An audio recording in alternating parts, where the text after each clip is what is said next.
남편이 아내에게 내민 것은 칼이었습니다. 이걸로 끝내라. 아내는 말이 없었습니다. 그저 바닥을 내려다봤습니다. 그녀는 방금 집으로 돌아온 참이었습니다. 2년 만이었습니다. 끌려간 곳은 청나라, 돌아온 곳은 조선, 그리고 돌아온 순간 집 문은 잠겨 있었습니다. 남편이 말했습니다. 내가 살아서 돌아오는 게 아니었다. 이 장면은 소설이 아닙니다. 1637년 조선 땅 어딘가에서 실제로 벌어진 일입니다. 기록에 이름은 없습니다. 하지만 이런 일은 한두 건이 아니었습니다. 오늘 우리가 이야기할 사람들은 전쟁에서 싸우다 죽은 사람들이 아닙니다. 살아 돌아온 사람들입니다. 그리고 바로 그 이후로 죽어야 했던 사람들입니다. 1636년 겨울, 조선은 무너지고 있었습니다.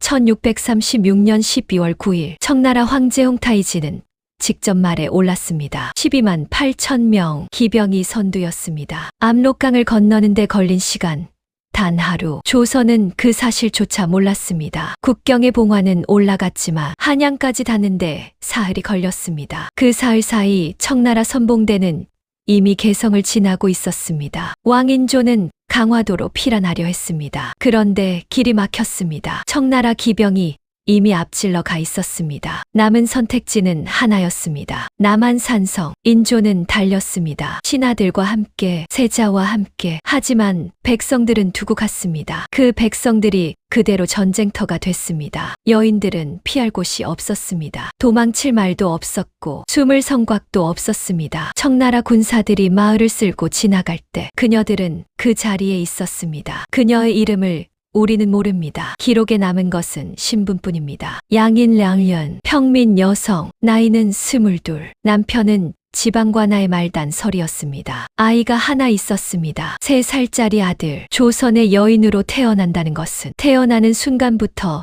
테두리 안에서 사는 것이었습니다. 집 밖으로 나갈 때는 장옷을 써야 했습니다. 낯선 남자와 눈을 마주쳐서는 안 됐습니다. 글을 배우는 것도 권장되지 않았습니다. 그녀의 세계는 집 한 채의 크기였습니다. 그 대신 사회는 그녀에게 하나를 약속했습니다. 정절을 지키면 가문이 보호해 줄 것이다. 그것이 거래였습니다. 말로 한 적은 없지만 조선 사회가 여인들과 맺은 암묵적인 계약이었습니다. 1636년 12월 그 계약은 일방적으로 파기됩니다. 국가가 먼저 도망쳤습니다. 그리고 여인들만 남겨졌습니다. 말발굽 소리가 먼저 들렸습니다. 땅이 울리는 것 같았습니다. 아이가 울음을 멈췄습니다. 본능적으로 느꼈을 겁니다. 어른들은 창호지 사이로 밖을 내다봤습니다. 마을 어귀에 사람들이 보였습니다. 조선 사람이 아니었습니다. 갑옷이 달랐습니다. 말이 달랐습니다. 언어가 달랐습니다. 청나라 군사였습니다. 마을 사람들은 흩어졌습니다. 산으로,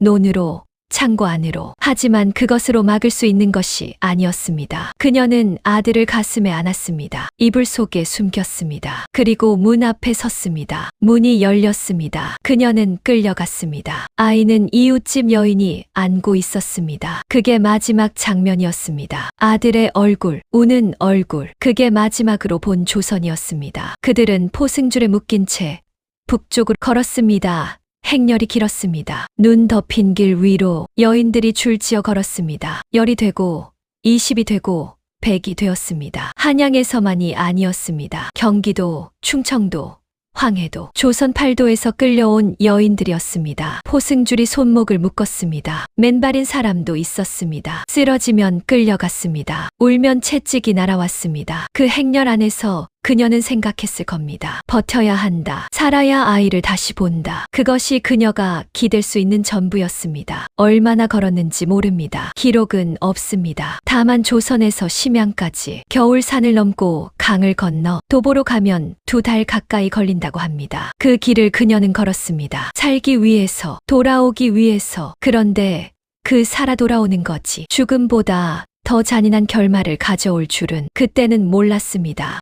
심양, 낯선 하늘 아래 그녀는 팔렸습니다. 심양은 청나라의 수도였습니다. 지금의 중국 선양, 만주족이 세운 도시. 조선 여인들은 그곳에서 분류됐습니다. 귀족 출신은 청나라 관리들의 집으로 갔습니다. 평민 출신은 시장에서 거래됐습니다. 몸값이 매겨졌습니다. 사람에게 가격이 붙었습니다. 그녀는 어느 집 부엌으로 들어갔습니다. 밥을 짓고 빨래를 했습니다. 말은 하나도 통하지 않았습니다. 손짓과 발짓으로 하루하루를 버텼습니다. 밤이 되면 조선 방향이 어딘지 생각했습니다. 아이가 어떻게 됐을지 생각했습니다. 남편이 찾으러 올지 생각했습니다. 그 시절 조선에서는 이런 말이 돌았습니다. 살아있으면 언젠가는 데려올 수 있다. 속환, 몸값을 내고 사람을 되사오는 제도. 조정도 가족들도 그 희망에 매달렸습니다. 그리고 시간이 흘렀습니다. 2년, 어떤 이는 5년, 어떤 이는 더 오래. 그리고 마침내 그녀는 고향으로 돌아가는 길에 올랐습니다. 한양 성문을 다시 밟던 날 성문이 보였습니다. 한양, 2년 만이었습니다. 봄이었습니다. 성벽 위로 진달래가 피어 있었습니다. 그녀의 발걸음은 빨라졌습니다. 드디어 돌아왔다. 아이를 볼 수 있다. 집으로 돌아갈 수 있다. 그런데 성문을 지나는 순간 행인 하나가 그녀를 쳐다봤습니다. 그 눈빛이 이상했습니다. 경멸이었습니다. 그녀는 이해하지 못했습니다. 아직은 골목을 걸었습니다. 이웃집 앞을 지났습니다. 아는 아주머니와 눈이 마주쳤습니다. 그 아주머니는 고개를 돌렸습니다. 집 앞에 섰습니다. 문을 두드렸습니다. 안에서 발소리가 들렸습니다. 멈췄습니다. 문이 열리지 않았습니다. 그녀는 다시 두드렸습니다. 그때 남편의 목소리가 들렸습니다. 누구요? 저예요. 긴 침묵이 흘렀습니다. 그리고 남편이 말했습니다. 돌아오지 말았어야 했소. 더럽혀진 여자라는 말이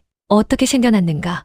환양녀, 한자로 풀면 고향으로 돌아온 여자입니다. 아름다운 뜻처럼 들립니다. 하지만 조선에서 이 단어는 욕설로 쓰였습니다. 그 시대 조선의 논리는 이랬습니다. 여성의 몸은 가문의 명예와 연결됩니다. 정절을 잃은 여성은 가문을 더럽힌 것입니다. 더럽혀진 여성은 집 안에 들일 수 없습니다. 이것이 유교적 논리였습니다. 문제는 아무도 이렇게 묻지 않았다는 것입니다. 그녀가 원해서 끌려갔는가? 그녀에게 선택권이 있었는가? 전쟁을 막아야 할 자들은 어디에 있었는가? 아무도 묻지 않았습니다. 그 대신 사람들은 말했습니다. 왜 죽지 않고 살아왔느냐? 이 말의 뜻은 명확합니다. 살아 돌아온 것 자체가 죄라는 것입니다. 조선은 그렇게 피해자를 죄인으로 만들었습니다. 왕은 무엇을 했는가? 조정에서는 논쟁이 벌어졌습니다. 신하 최명길이 말했습니다. 환양녀들의 고통은 국가가 만든 것이옵니다. 나라가 지키지 못해 생긴 일이니 나라가 보호해야 마땅합니다. 남편이 아내를 내치는 것을 법으로 막아야 합니다. 반론이 쏟아졌습니다. 그것은 나라의 기강을 무너뜨리는 일입니다. 정절은 유교의 근본이옵니다. 한번 무너지면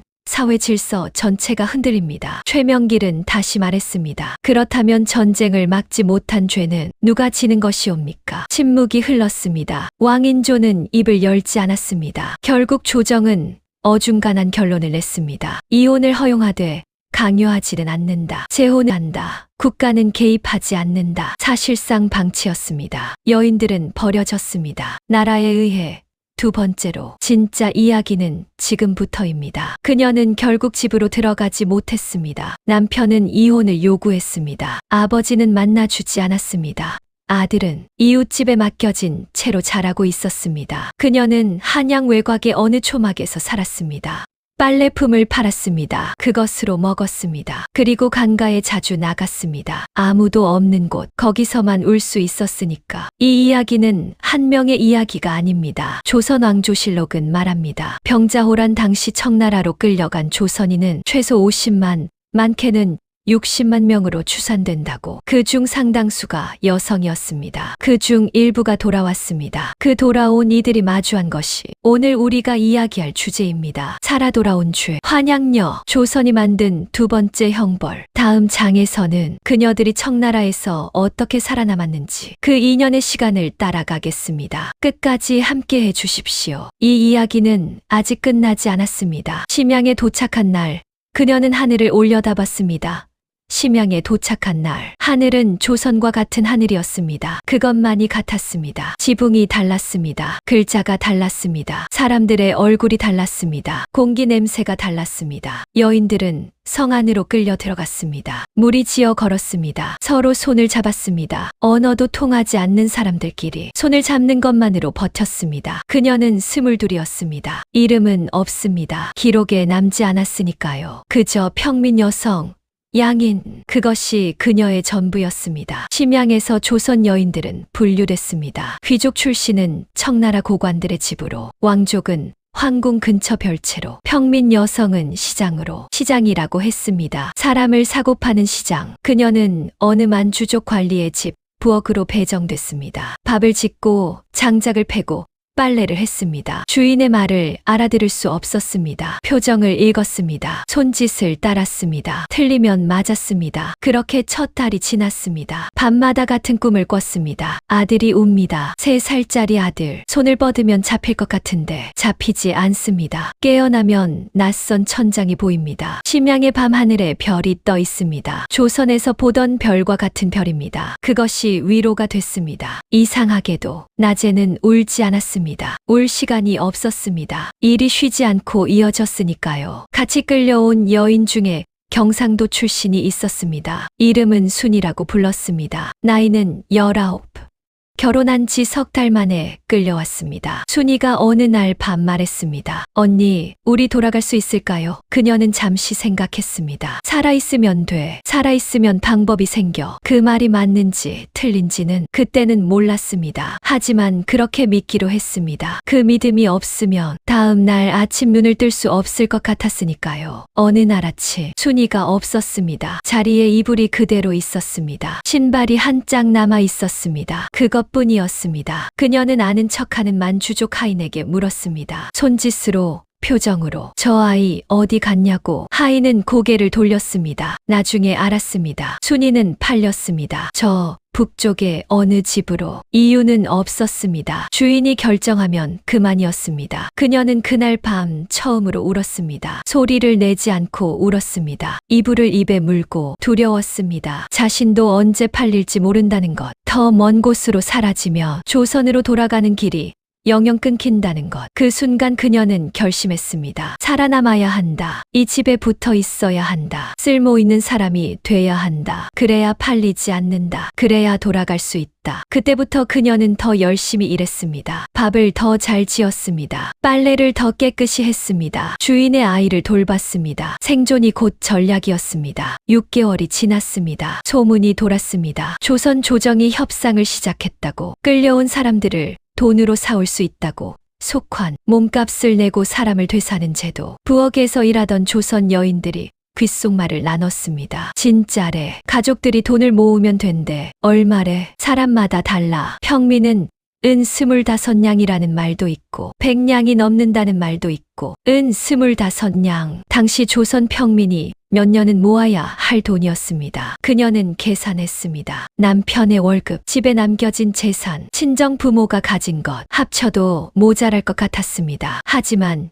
희망이 생겼습니다. 숫자가 있으면 방법이 보입니다. 막연한 절망보다 구체적인 어려움이 났습니다. 그녀는 기도했습니다. 조선의 신들에게, 아니 이 땅 어딘가에 있을 신들에게 남편이 돈을 모으고 있기를. 그것이 유일한 소원이었습니다. 1년이 지났습니다. 조선에서 편지가 왔습니다. 어떻게 전달됐는지는 모릅니다. 속환 협상을 위해 심양을 오가는 조선 사신단이 있었습니다. 그 편에 몰래 전해진 것이었습니다. 편지는 아버지가 보냈습니다. 글씨가 떨렸습니다. 아버지의 손도 떨렸을 겁니다. 내 아들은 잘 있다. 내가 돌보고 있으니 걱정 말아라. 돈을 모으고 있다. 반드시 데려오겠다. 살아있어라. 그것만이다. 그녀는 그 편지를 5번, 10번 읽었습니다. 외울 때까지. 그리고 치마 안쪽 깊은 곳에 꿰매 넣었습니다. 물에 젖어도 찢겨도 몸에서 떨어지지 않도록 아들이 살아 있었습니다. 아버지가 기다리고 있었습니다. 그날부터 그녀의 하루는 달라졌습니다. 버티는 것이 아니었습니다. 돌아가기 위한 시간이었습니다. 하루하루가 집에 가까워지는 날이었습니다. 그렇게 믿었습니다. 그렇게 살았습니다. 그로부터 석 달 후 주인이 죽었습니다. 병이었습니다. 갑작스러운 일이었습니다. 집안이 흔들렸습니다. 재산 정리가 시작됐습니다. 가재도구가 팔렸습니다. 말이 팔렸습니다. 하인들이 팔렸습니다. 그녀도 팔렸습니다. 새 주인은 달랐습니다. 이전 주인은 무관심했습니다. 관심이 없는 것이 오히려 나았습니다. 새 주인은 달랐습니다. 눈빛이 달랐습니다. 그날 밤 그녀는 잠을 자지 못했습니다. 편지를 꺼냈습니다. 아버지의 글씨를 손가락으로 쓸었습니다. 살아있어라. 그것만이다. 그녀는 이를 물었습니다. 다음 날 아침 그녀는 새 주인의 아내에게 다가갔습니다. 말은 통하지 않았습니다. 하지만 손짓으로 전했습니다. 집안일을 도와주겠다. 청소도 빨래도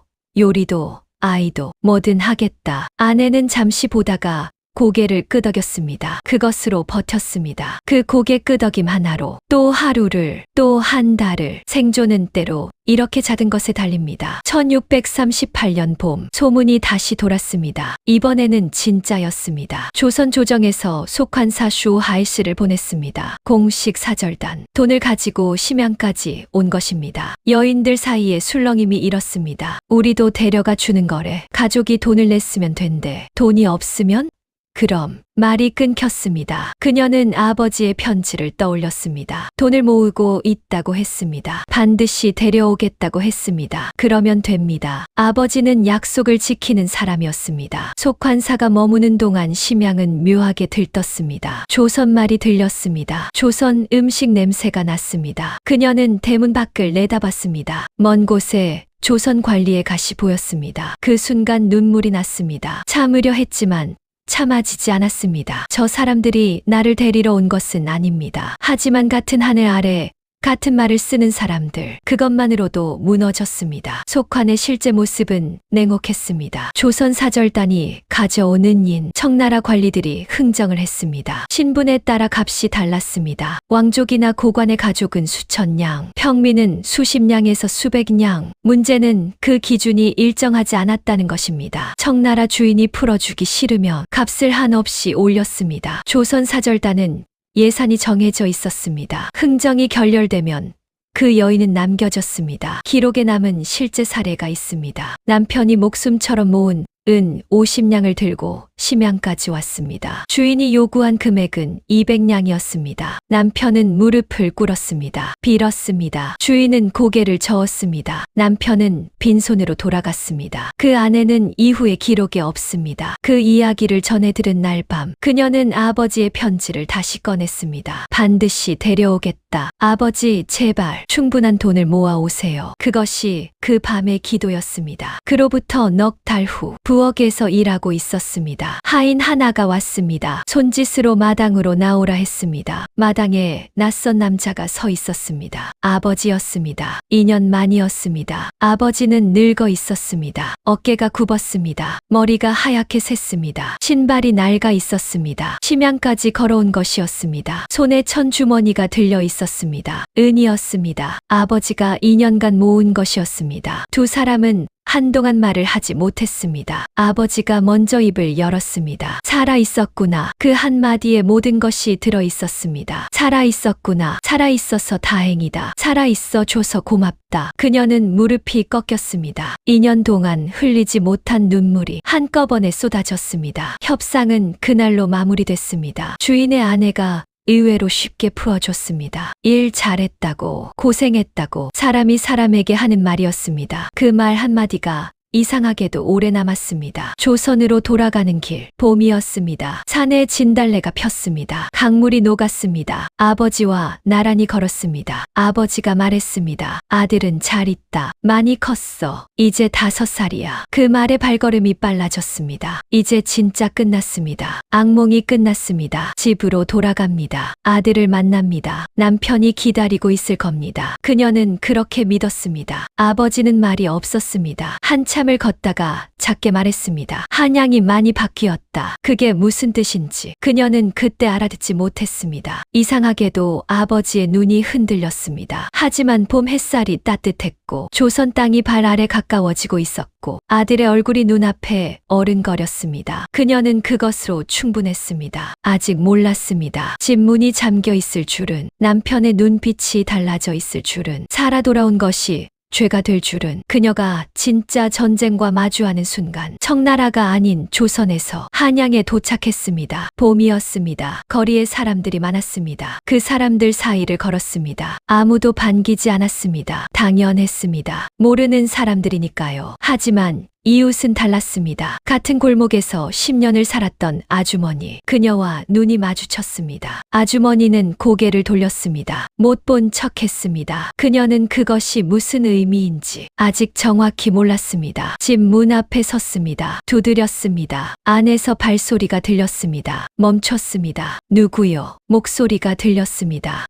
남편이었습니다. 저예요. 제가 왔어요. 문 좀 열어주세요. 긴 침묵의 시간이 흘렀습니다. 그리고 남편이 말했습니다. 들어오지 마시오. 그 말을 들었을 때 그녀는 처음에는 이해하지 못했습니다. 잘못 들은 줄 알았습니다. 다시 두드렸습니다. 여보, 저예요. 왔어요. 돌아왔어요. 이번에는 대답도 없었습니다. 그녀는 그 자리에 주저앉았습니다. 봄볕이 따뜻했습니다. 그것이 더 잔인했습니다. 아버지와 함께 친정으로 갔습니다. 아버지는 심양까지 와서 데려온 사람입니다. 당연히 딸을 받아들일 줄 알았습니다. 그런데 어머니가 문 앞에 서 있었습니다. 딸을 보았습니다. 눈물이 났습니다. 하지만 문을 더 열지 않았습니다. 내 오빠가 있다. 혼처를 알아보는 중이야. 내가 여기 있으면 오빠 혼사가 깨진다. 그 말의 뜻은 이랬습니다. 청나라에 끌려갔다. 돌아온 여동생이 있는 집, 그 집 아들에게는 좋은 혼처가 오지 않는다. 환양녀의 오명은 그녀 혼자만의 것이 아니었습니다. 가족 전체에 옳는 낙인이었습니다. 아버지가 말했습니다. 며칠만 있어라. 방법을 생각해 보마. 며칠은 일주일이 됐습니다. 일주일은 보름이 됐습니다. 아버지는 방법을 찾지 못했습니다. 그녀는 결국 친정 뒤편의 빈광에서 잤습니다. 식구들과 밥상을 함께 하지 못했습니다. 이웃의 눈이 무서워서였습니다. 2년 동안 살아남았습니다. 심양의 낯선 집에서, 낯선 말 속에서, 낯선 주인 아래서. 그런데 돌아온 조선이 심양보다 더 좁았습니다. 아들을 만난 것은 열흘이 지나서였습니다. 이웃집에 맡겨져 있었습니다. 착한 이웃이었습니다. 아이를 잘 먹이고 입혔습니다. 그 이웃도 그녀와는 눈을 마주치지 않았습니다. 아이를 내어주면서 고개를 숙였습니다. 말이 없었습니다. 아들은 5살이었습니다. 쪼그리고 앉아 눈높이를 맞췄습니다. 나 알아? 아이는 고개를 갸웃했습니다. 모르는 눈빛이었습니다. 가슴이 무너졌습니다. 하지만 웃었습니다. 엄마야. 아이는 한참을 보다가 살며시 손을 내밀었습니다. 그 작은 손을 잡았습니다. 두 손으로 감쌌습니다. 2년 동안 이 손을 잡아보려고 살아남았습니다. 그 순간만큼은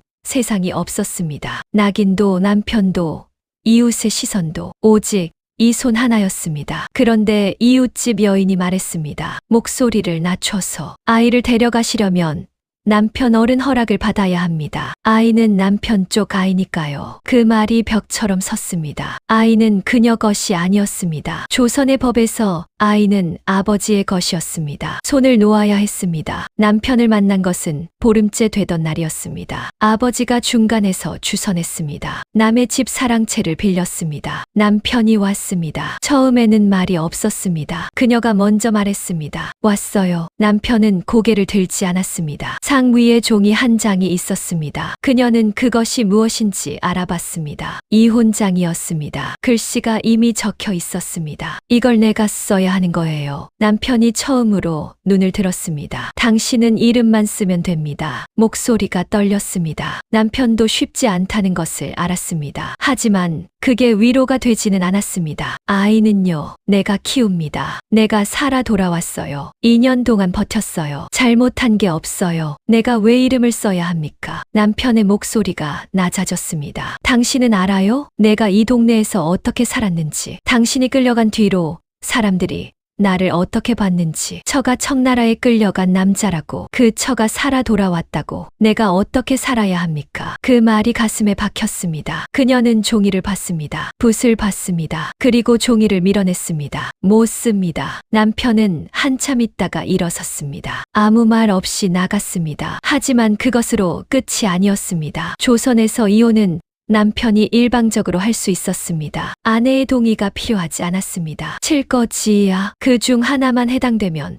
내쫓을 수 있었습니다. 남편은 서류를 관하에 냈습니다. 그녀의 이름은 지워졌습니다. 이혼 후 그녀는 갈 곳이 없었습니다. 아버지 집 광에서 지냈습니다. 밥은 문 앞에 놓였습니다. 안에서 들어오라는 말은 없었습니다. 장을 보러 나가야 했습니다. 골목을 걸었습니다. 그때 들렸습니다. 저기 환양년 간다. 아이들이었습니다. 10살도 안 된 아이들이 어른들한테서 배운 말을 그대로 썼습니다. 환양년, 이 말의 어원에 대해 여러 설이 있습니다. 하지만 당시 조선에서 이 말은 명확한 의미였습니다. 환양이란 말 그대로 고향으로 돌아왔다. 에서 왔다는 설. 청나라에 끌려갔다. 돌아온 여자. 그것이 욕이 됐습니다. 그녀는 멈추지 않았습니다. 고개를 들고 걸었습니다. 하지만 등 뒤에서 그 말이 꽂혔습니다.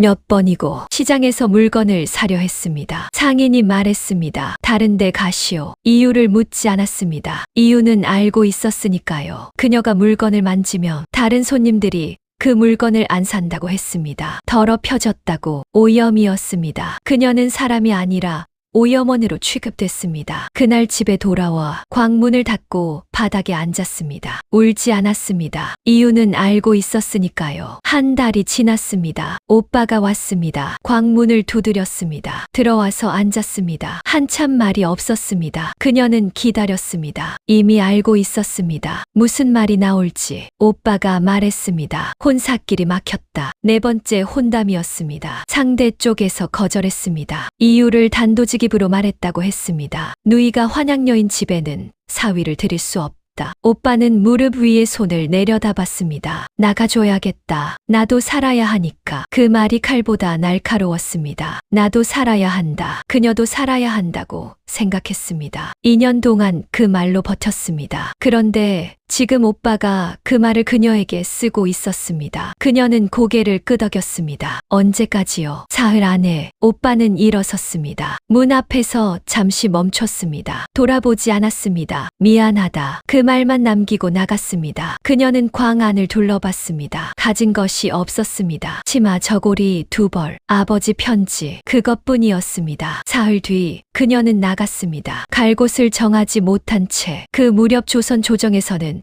논쟁이 벌어지고 있었습니다. 발단은 환양녀들이 돌아오면서였습니다. 남편들이 이혼을 요구했습니다. 아버지들이 딸을 내쫓았습니다. 사회 곳곳에서 분란이 일었습니다. 신하들 사이에서 의견이 갈렸습니다. 최명길이 나섰습니다. 전하, 이 여인들의 처지를 생각하십시오. 이들은 스스로 끌려간 것이 아닙니다. 국가가 지키지 못해 생긴 일입니다. 그 책임을 여인들에게 지울 수는 없습니다. 남편이 아내를 내치는 것을 법으로 막아야 합니다. 반론이 터져나왔습니다. 그것은 삼강오륜을 무너뜨리는 것이옵니다. 정절은 여성에게 주어진 천명입니다. 국가가 그것을 면제해주면 유교 질서 자체가 흔들립니다. 최명길이 다시 말했습니다. 그렇다면 전쟁을 막지 못한 죄는 누가 집니까? 남한산성에서 항복한 것은 누구입니까? 그 결과로 끌려간 것은 백성들입니다. 책임은 위에 있고 형벌은 아래로 갑니까? 조정이 술렁였습니다. 왕인조는 눈을 감았습니다. 그 말이 정확히 자신을 겨냥한다는 것을 알았을 겁니다. 결론은 이랬습니다. 이혼을 법으로 막지 않는다. 재혼도 허용하지 않는다. 국가는 개입하지 않는다. 사실상 방치였습니다. 환양녀들은 조정에서도 버려졌습니다. 왜 조선은 그녀들을 받아들이지 못했을까요? 단순히 사람들이 나빠서가 아니었습니다. 그것은 시스템이었습니다. 조선은 유교를 국가 이념으로 삼았습니다. 삼강오륜 중에 부부 관계는 이랬습니다. 부, 위, 부, 가. 남편이 아내의 별이, 즉 근본이다. 아내는 남편에게 종속된 존재였습니다. 그 관계의 순결함이 가문의 명예였습니다. 가문의 명예가 곧 그 남성의 사회적 자산이었습니다. 정절을 잃은 아내를 받아들이는 것은 스스로 명예를 포기하는 일이었습니다. 더 나아가 그 아이의 혈통이 의심받았습니다. 청나라에서 아이를 낳고 돌아온 여성도 있었습니다. 그 아이의 아버지가 누구인지 알 수 없다는 것. 조선의 종법 체계에서 이것은 치명적이었습니다. 그러니 남편들이 내쫓은 것은 단순한 배신이나 냉정함이 아니었습니다. 사회 구조가 그들에게 그것을 강요했습니다. 정절을 잃은 아내를 받아들이는 것은 자신도 함께 매장된다는 뜻이기도 했습니다. 아이의 혼사길도 막혔습니다. 벼슬길이 어려워졌습니다. 나쁜 사람들이 모인 사회가 아니었습니다. 나쁜 구조 속에서 각자가 살아남으려 한 것이었습니다. 하지만 그 구조의 무게는 가장 약한 자리에 있는 사람이 고스란히 받았습니다. 그녀가 받았습니다. 갈 곳이 없는 여인들은 강가로 모였습니다. 한강변이었습니다. 한양 바깥 사람들의 눈이 덜 닿는 곳. 그녀만이 아니었습니다. 어느 날 강가에 나갔더니 다른 여인이 앉아 있었습니다. 눈이 마주쳤습니다. 말하지 않아도 알았습니다. 같은 처지였습니다. 며칠 후에는 3명이 됐습니다. 그 다음 주에는 5이 됐습니다. 이름을 묻지 않았습니다. 어디서 왔는지도 묻지 않았습니다. 무슨 일이 있었는지도 묻지 않았습니다. 그냥 같이 앉았습니다. 빨래를 했습니다. 강물을 봤습니다. 한 여인이 노래를 흥얼거렸습니다. 조선 민요였습니다. 아무도 따라 부르지 않았습니다. 하지만 아무도 막지도 않았습니다. 그 강가가 유일하게 숨 쉴 수 있는 곳이었습니다. 사회가 그녀들에게 준 것은 아무것도 없었습니다. 그래서 그녀들은 서로에게서 찾았습니다. 이름도 없고 집도 없고 남편도 없고 하지만 이 강가가 있었습니다. 그리고 서로가 있었습니다. 그것으로 하루가 지났습니다. 그것으로 또 하루가 지났습니다. 그날 밤 그녀는 혼자 강가에 남았습니다. 다른 여인들이 돌아간 뒤였습니다. 강물을 봤습니다. 자신의 얼굴이 비쳤습니다. 2년 전과 달랐습니다. 눈빛이 달랐습니다. 22이었을 때의 그녀는 세상이 규칙대로 움직인다고 믿었습니다. 정절을 지키면 가문이 보호해준다고, 열심히 살면 삶이 보답한다고. 그런데 전쟁이 왔습니다. 규칙 따위는 없었습니다. 살아남는 것이 전부였습니다. 그리고 살아남아서 돌아왔더니 돌아온 것이 죄가 됐습니다. 그녀는 강물을 한참 봤습니다. 그리고 생각했습니다. 나는 잘못한 것이 없다. 이 생각이 처음이었습니다. 청나라에서도 한양으로 돌아오던 길에도 어딘가에서 자신을 탓했습니다. 내가 더 잘 숨었더라면, 내가 더 빨리 도망쳤더라면, 내가 애초에 더 강했더라면. 하지만 이날 밤 처음으로 생각이 바뀌었습니다. 나는 잘못한 것이 없다. 잘못한 것은 전쟁을 일으킨 자들이다. 잘못한 것은 나를 버린 사회다. 잘못한 것은 살아 돌아왔다고 죄인을 만든 이 나라다. 강물이 흘렀습니다. 그녀는 일어섰습니다. 무릎에 흙을 털었습니다. 걷기 시작했습니다. 어디로 가는지는 몰랐습니다. 하지만 더 이상 고개를 숙이지 않기로 했습니다. 그것이 그녀가 내린 결정이었습니다. 진짜 죄인은 누구였는가? 그리고 지금 우리는 그때와 다른가? 새벽이었습니다. 한강변에서 밤을 보낸 그녀는 똥이 트는 것을 보며 일어섰습니다. 무릎에 묻은 흙을 털었습니다. 치마를 바로잡았습니다. 그리고 걷기 시작했습니다. 이번에는 달랐습니다. 고개를 숙이지 않았습니다. 골목을 지날 때 사람들이 쳐다봤습니다. 수군거렸습니다. 그녀는 멈추지 않았습니다. 시선을 피하지 않았습니다. 한 여인이 대놓고 말했습니다. 어디를 그리 당당하게 가는 거요? 그녀가 멈췄습니다. 돌아봤습니다. 장 보러 갑니다. 그것뿐이었습니다. 더 설명하지 않았습니다. 더 사과하지 않았습니다. 그것이 전부였습니다. 하지만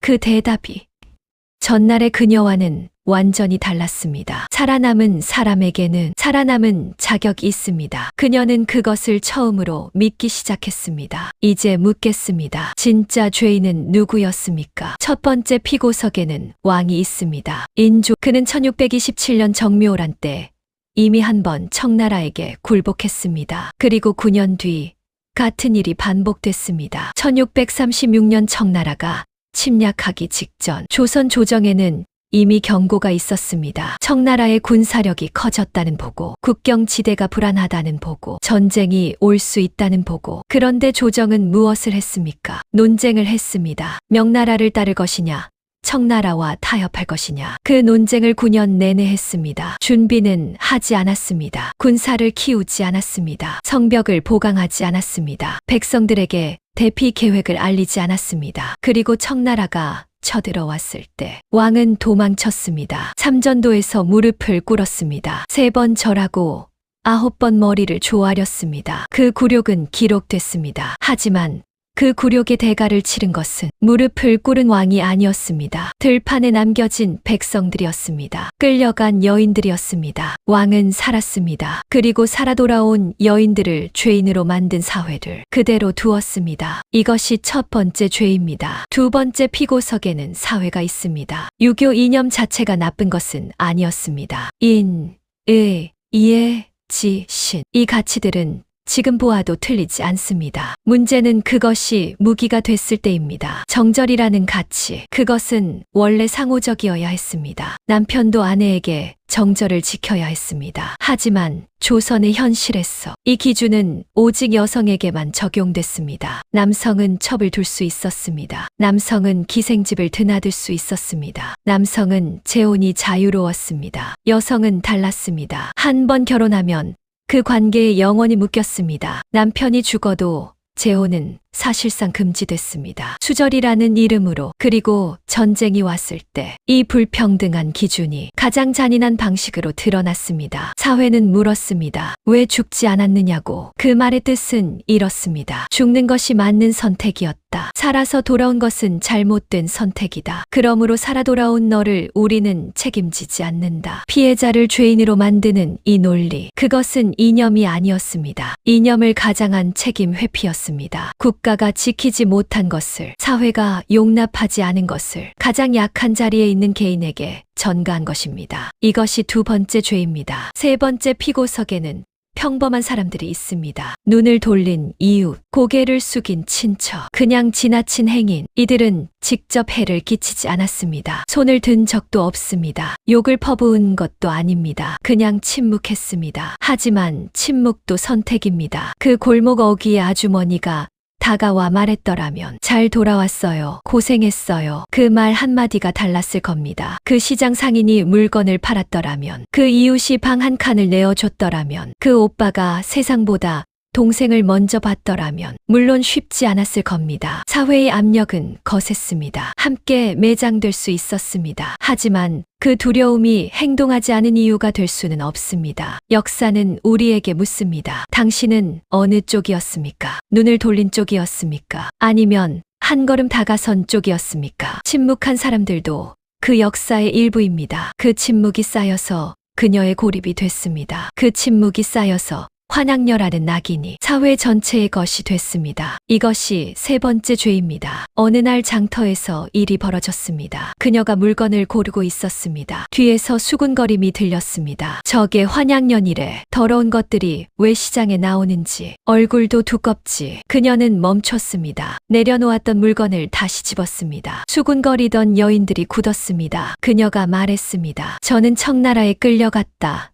돌아왔습니다. 스스로 간 것이 아닙니다. 청나라 군사가 마을로 들이닥쳤을 때 저는 아이를 안고 있었습니다. 목소리가 떨렸습니다. 하지만 멈추지 않았습니다. 왕은 도망쳤습니다. 조정은 항복했습니다. 군사는 없었습니다. 저는 도망칠 곳이 없었습니다. 그래서 끌려갔습니다. 그래서 2년을 버텼습니다. 그래서 살아서 돌아왔습니다. 그것이 왜 제 죄입니까? 장터가 조용해졌습니다. 아무도 대답하지 않았습니다. 아무도 반박하지 않았습니다. 그냥 서 있었습니다. 한 노인이 시선을 피했습니다. 한 아주머니가 자리를 떴습니다. 그리고 구석에서 보고 있던 젊은 여인 하나가 그녀 쪽으로 천천히 걸어왔습니다. 아무 말 없이 옆에 섰습니다. 그것이 전부였습니다. 하지만 그것으로 충분했습니다. 그로부터 열흘 후였습니다. 강가에서 빨래를 하고 있었습니다. 발소리가 들렸습니다. 작은 발소리였습니다. 빠른 발소리였습니다. 돌아봤습니다. 아들이었습니다. 5살. 혼자였습니다. 뛰어오고 있었습니다. 신발이 한쪽 벗겨져 있었습니다. 그래도 뛰었습니다. 엄마, 그 한마디였습니다. 그녀는 무릎을 꿇었습니다. 팔을 벌렸습니다. 아이가 뛰어들었습니다. 한참을 그대로 있었습니다. 숨이 차서 헐떡이는 아이의 등을 쓸었습니다. 어떻게 왔어? 혼자 어떻게? 아버지가 얘기했어. 엄마 강가에 있다고. 그래서 왔어. 그녀는 아이의 얼굴을 들여다봤습니다. 닮았습니다. 자신을 닮았습니다. 이마가, 눈매가 2년 동안 이 얼굴을 꿈에서 봤습니다. 잡힐 것 같으면서 잡히지 않던 얼굴. 지금 두 손 안에 있었습니다. 멀리서 누군가 지켜보고 있었습니다. 남편이었습니다. 골목 입구에 서서 따라오지는 않았습니다. 하지만 아들을 보냈습니다. 그것이 남편이 할 수 있는 전부였는지 모릅니다. 용서할 수 없는 일들이 있었지만 이 순간만큼은 그 마음을 알 것 같았습니다. 아들은 한참을 안겨 있었습니다. 그러다 말했습니다. 엄마, 집에 가. 그녀는 대답하지 않았습니다. 아직은 갈 수 없었습니다. 하지만 언젠가는 그 언젠가를 위해 살기로 했습니다. 이제 시야를 넓히겠습니다. 그녀의 이야기는 특별하지 않습니다. 비극적이라는 뜻이 아닙니다. 너무나 많은 사람들의 이야기라는 뜻입니다. 조선왕조실록에 기록된 수치가 있습니다. 병자호란으로 청나라에 끌려간 조선인 최소 50만 명, 어떤 기록은 60만 명으로 추산합니다. 당시 조선 인구가 약 1천만 명이었습니다. 20명 중 1명이 끌려간 것입니다. 그중 속환으로 돌아온 사람, 정확한 수는 알 수 없습니다. 하지만 기록에는 이렇게 나옵니다. 속환이 이루어진 사례 수만 건. 그러나 돌아오지 못한 사람이 훨씬 많았습니다. 돈이 없어서, 주인이 팔지 않아서, 더 먼 곳으로 팔려가서, 병이 들어서, 혹은 스스로 포기해서, 그리고 돌아온 사람 중에서도 받아들여진 사람은 얼마나 됐을까요? 기록은 침묵합니다. 하지만 우리는 압니다. 그 침묵이 무엇을 의미하는지. 이름 없는 수십만 명, 살아남았지만 살아갈 수 없었던 사람들. 역사는 영웅의 이름을 기억합니다. 하지만 그 영웅들의 서사 뒤에서 소리 없이 사라진 사람들이 있었습니다. 오늘 우리가 기억하는 것은 그의 이름 없는 사람들입니다. 그 시대에 단 하나의 목소리가 있었습니다.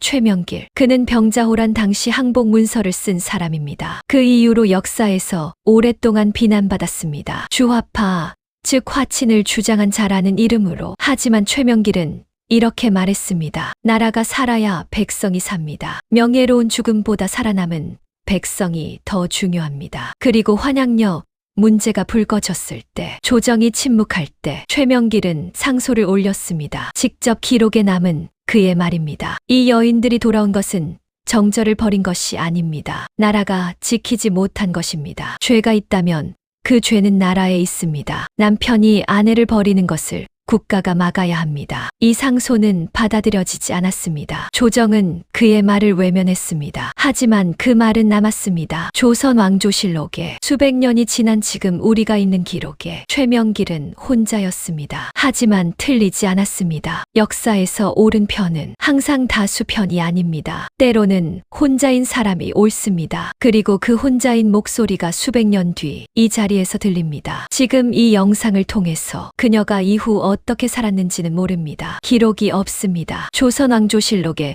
환양녀들의 이름은 없습니다. 그녀들의 이야기는 기록되지 않았습니다. 하지만 우리는 몇 가지를 압니다. 강가에서 만난 여인들 중 일부는 함께 품앗이를 하며 살았다는 기록이 있습니다. 서로의 일손이 돼줬습니다. 그중 누군가는 아이를 다시 만났습니다. 누군가는 끝내 만나지 못했습니다. 누군가는 병으로 세상을 떴습니다. 누군가는 늙어서 죽었습니다. 그 죽음들도 기록되지 않았습니다. 하지만 살았습니다. 그 시대에 가장 불리한 조건으로 아무도 돕지 않는 상황에서 사회가 죄인으로 만든 채로 그럼에도 살았습니다. 그것이 저항이었습니다. 말 없는 저항, 칼도 상소도 군사도 없는 저항, 그냥 살아있는 것. 그것 자체가 이 사회에 대한 가장 조용하고 가장 강한 반박이었습니다. 우리는 이제 그녀에게 이름을 드릴 수는 없습니다. 하지만 기억할 수는 있습니다. 그것이 이 영상이 존재하는 이유입니다. 역사는 끝났습니다. 하지만 질문은 끝나지 않았습니다. 병자호란은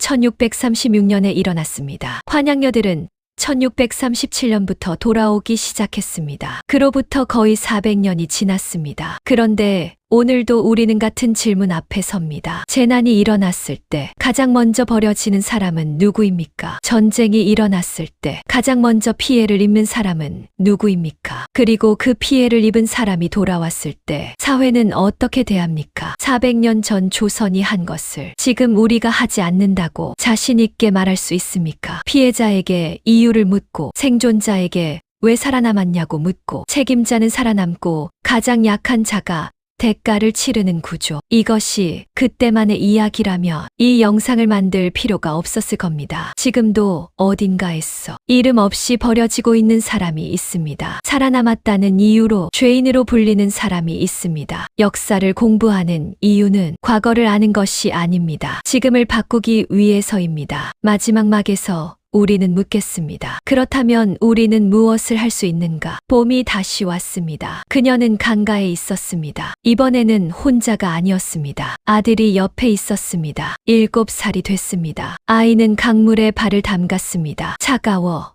엄마, 그래도 담가봐. 아이는 깨르르 웃었습니다. 그녀는 그 소리를 들으며 빨래를 헹궜습니다. 2년 전과 같은 강가였습니다. 같은 물이었습니다. 같은 봄이었습니다. 하지만 달랐습니다. 이혼은 됐습니다. 아들의 법적 양육권은 남편에게 있었습니다. 하지만 남편은 일주일에 한 번씩 아들을 이곳으로 보냈습니다. 말은 없었습니다. 그냥 보냈습니다. 그것이 남편이 할 수 있는 속죄의 방식이었는지도 모릅니다. 그것으로 충분하지 않았습니다. 하지만 그것이 전부였습니다. 그것으로 살았습니다. 벚꽃 잎이 강물에 떨어졌습니다. 아이가 손으로 건졌습니다. 엄마, 예쁘다.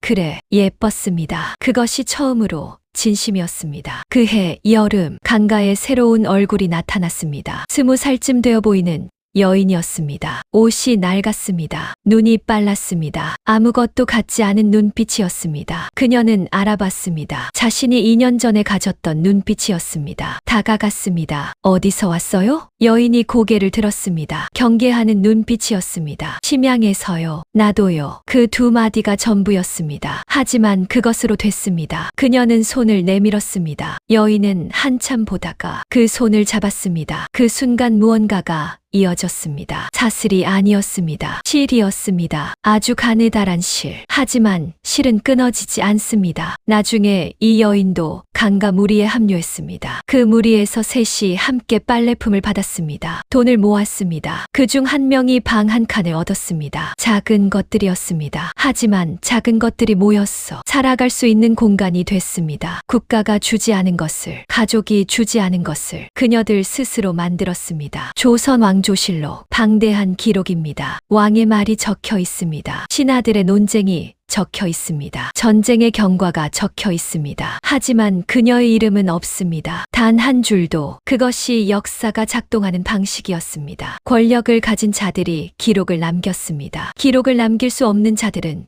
기록에서 사라졌습니다. 그러나 사라진 것이 없었던 것은 아닙니다. 그녀는 있었습니다. 이름이 없어도 기록이 없어도 심양의 낯선 부엌에서 밥을 지었습니다. 한양으로 돌아오는 길에 눈속을 걸었습니다. 잠긴 문 앞에서 주저앉았습니다. 장터에서 목소리를 높였습니다. 강가에서 아들을 안았습니다. 그 모든 것이 있었습니다. 그리고 지금 이 영상이 그것을 말하고 있습니다. 역사가 지운 것을 우리가 되살립니다. 기억은 힘입니다. 누군가를 기억한다는 것은 그 사람의 존재를 다시 긍정하는 것입니다. 지금 이 영상을 보고 있는 당신이 그녀를 기억하는 것, 그것이 그녀에게 줄 수 있는 가장 늦은 그러나 진심인 선물입니다. 이제 우리 자신을 봅니다. 2026년, 아니 지금 이 순간 전쟁에서 살아 돌아온 사람들, 폭력을 겪고 살아남은 사람들, 재난에서 살아남은 사람들, 그들에게 우리 사회가 던지는 첫 번째 질문은 무엇입니까? 어떻게 버텼어요? 대단해요. 강인하네요. 이 말들이 따뜻하게 들립니다. 하지만 동시에 다른 질문도 옵니다. 왜 그때 그 자리에 있었어요? 더 일찍 피하지 그랬어요? 당신도 뭔가 잘못한 거 아니에요. 그 질문들 뒤에 있는 논리, 피해에는 피해자의 책임이 있어야 한다는 논리, 그것이 조선 사회가 환양녀들에게 했던 것과 얼마나 다릅니까? 형식이 바뀌었습니다. 실거지약 대신 인터넷 댓글이 됐습니다. 사또 대신 여론이 됐습니다. 공개적 낙인 대신 조용한 배제가 됐습니다. 하지만 구조는 같습니다. 피해를 입은 사람이 왜 피해를 입었는지 해명해야 하는 구조. 살아남은 사람이 살아남은 것을 증명해야 하는 구조. 이것이 바뀌지 않는 한 환양녀의 이야기는 끝나지 않았습니다. 지금도 진행 중입니다. 다른 이름으로, 다른 얼굴로 우리 곁에 있습니다. 지금 이 자리에서 묻겠습니다. 당신 앞에 그녀가 서 있다면 2년 동안 청나라에서 살아남고 한양으로 돌아온 여인이 지금 당신 앞에 서 있다면 당신은 문을 열 수 있습니까? 아니, 문을 여는 것은 어렵습니다. 그것은 큰 결단이 필요한 일입니다. 그렇다면 이것은 할 수 있습니까? 고개를 돌리지 않는 것, 그것만으로 됩니다. 그 아주머니가 고개를 돌리지 않았더라면, 그 상인이 물건을 팔았더라면, 그 오빠가 조금 더 버텼더라면 그녀의 이야기는 달라졌을 겁니다. 역사를 바꾸는 것은 위대한 영웅이 혼자 하는 일이 아닙니다. 평범한 사람들이 평범한 자리에서 고개를 돌리지 않기로 선택하는 것. 그 작은 선택들이 모여서 다른 역사가 됩니다. 당신이 지금 이 영상을 보고 있다는 것. 그것이 이미 시작입니다. 그녀를 기억하기로 선택한 것. 그것이 이미 고개를 돌리지 않은 것입니다. 세월이 흘렀습니다. 아들이 13이 됐습니다. 키가 그녀를 넘어섰습니다. 어느 여름 오후 같이 강가에 나왔습니다. 아들이 강 건너를 가리켰습니다. 엄마, 저기 새 건물 짓는 거 봐. 그녀는 아들이 가리키는 곳을 봤습니다. 그러네. 나중에 내가 저런 거 지을 거야. 뭘 지을 건데? 모르겠어. 큰 거. 그녀는 웃었습니다. 소리 내서 웃었습니다. 그것이 자연스러웠습니다. 언제부터 웃을 수 있었는지 정확히 기억나지 않았습니다. 어느 날 웃고 있었습니다. 그것뿐이었습니다. 강물이 흘렀습니다. 여름 바람이 불었습니다. 갈대가 흔들렸습니다. 이름은 없습니다. 기록은 없습니다. 하지만 이 오후는 있었습니다. 그녀와 아들과 강물과 여름, 그것이 있었습니다. 그것으로 충분합니다. 살아낸 것으로 충분합니다. 이 이야기를 왜 지금 해야 하는지 마지막으로 말씀드리겠습니다. 환양녀라는 단어, 지금도 살아있습니다. 환양년이라는 욕, 지금도 쓰입니다. 그 욕이 어디서 왔는지 아는 사람은 많지 않습니다. 병자호란에서 끌려갔다 돌아온 여인들, 살아 돌아왔다는 이유로 죄인이 된 사람들, 그 사람들의 한이 언어가 됐습니다. 그리고 그 언어는 지금도 여성을 향한 모욕으로 쓰입니다. 말 하나가 400년을 건너왔습니다. 우리는 그 말을 무심코 씁니다. 혹은 무심코 듣습니다. 그러나 그 말 안에는 역사가 있습니다. 피가 있습니다. 이름 없는 수십만 명의 고통이 있습니다. 언어는 기억입니다. 우리가 어떤 말을 쓰는지는 우리가 어떤 역사를 살고 있는지를 말합니다. 그러니 이 이야기는 과거 이야기가 아닙니다. 지금 이 순간 당신이 어떤 언어를 선택하는지, 어떤 시선을 갖는지, 어떤 태도로 살아가는지 그 안에 이 이야기가 살아있습니다. 그 안에 그녀가 살아있습니다. 이야기를 마칩니다. 그녀의 이름은 모릅니다. 그녀가 어디에 묻혔는지도 모릅니다. 마지막으로 무슨 생각을 했는지도 모릅니다. 우리가 아는 것은 이것입니다. 그녀는 살았습니다. 선택하지 않은 전쟁 속에서, 선택하지 않은 포로 생활 속에서, 선택하지 않은 낙인 속에서, 그럼에도 살았습니다. 그것이 저항이었습니다. 그것이 용기였습니다. 그것이 이 이야기의 전부입니다. 역사는 승자의 기록입니다. 하지만 기억은 우리의 선택입니다. 우리가 그녀를 기억하는 한 그녀는 사라지지 않습니다. 이름이 없어도, 비석이 없어도 오늘 이 자리에서 당신이 그녀를 기억했습니다. 그것으로 충분합니다. 역사를 공부할 때 우리는 종종 묻습니다. 그 시대 사람들은 왜 그랬을까? 왜 아무도 막지 않았을까? 나라면 달랐을 텐데. 하지만 솔직히 물어야 합니다. 나는 지금 막고 있는가? 고개를 돌리지 않고 있는가? 침묵하지 않고 있는가? 그 대답이 우리가 그 시대와 얼마나 다른지를 말합니다. 환양녀의 이야기, 이름 없는 수십만 명의 이야기, 그것이 과거의 이야기로 남을 것인지, 지금도 반복되는 이야기로 남을 것인지, 그것은 우리에게 달려 있습니다. 마지막으로 한 가지만 물어보겠습니다. 당신의 삶 주변에 살아남았다는 이유로 이상한 눈길을 받는 사람이 있습니까? 피해를 입었는데 오히려 해명해야 하는 처지인 사람이 있습니까? 사회의 구조 때문에 혼자 모든 것을 짊어지고 있는 사람이 있습니까? 그 사람에게 고개를 돌리지 마십시오. 그것이 당신이 할 수 있는 가장 작은 것입니다. 그리고 그것이